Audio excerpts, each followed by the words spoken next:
This is a 2011 Mercedes Benz GLK 350. Placing the air filters, and there comes with 2 of them. You can pause the video if you need it for the part number. Give them an AutoZone. There is you see this little metal thing right here. I use a flathead screwdriver. There's 2 little grooves right here. I don't know if you can see them in the video. But you stick that in there, and it pushes it right off. So to get these off, it can be kind of terrifying to think you're gonna rip it, but if you use both hands, there we go. See, and it comes right off. So once you got these 2 tubes removed, there's another one right here. It's a little arrow right there, and this just pulls right out. So you should have 3 things, or 4 things. 1, 2, 3, and then that tab pop. And you just grab both sides of this. I don't know if you can see in the video. You just start wiggling up, and it'll pop right out. All right. So now that we have this off, you're supposed to use a 225. However, for mine, these things are actually really loose, and I only have a 220. I don't want to run AutoZone, but if you're really careful, there are 4 T25 bolts to take off. There's 1, 2, and then 2 at the bottom. 3, 4. And when you undo all 4 of those, which I already did over here, this whole thing will come off. And good Lord. All right, so took off both sides. I removed those old ones. Those are nasty. When you put the new ones, they literally just fit right on there. Here's this one.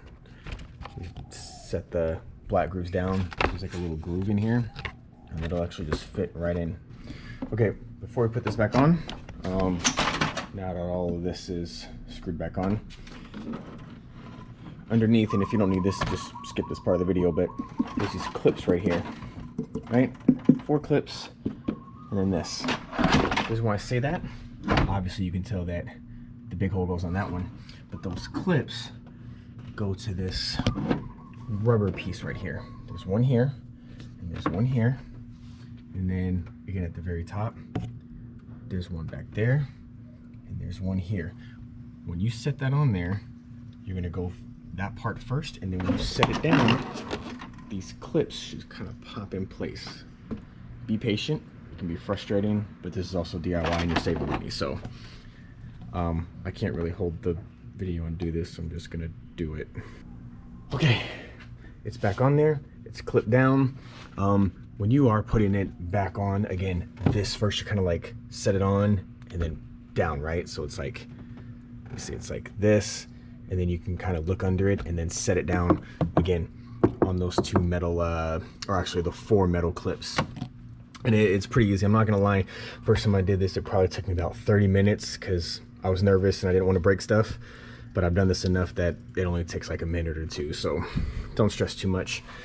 Reverse order of how we took it off, essentially. Remember, we got this thing, and all it is just pushing back on, and it clips right on there. So again, I could take a screwdriver and pop it off, but it just clips right back on. That's 1. And then remember, you put these on. No, I can't do it one hand. 1. There's the second one. I'll use my other hand to get it on there, right? And then don't forget this one as well. Again, just I need both my hands, but you get the idea, right? Yeah, I'm about to do it in just a second. But either way, so don't forget, clip both hoses, actually all 3 hoses, and that is it, man. Pretty easy.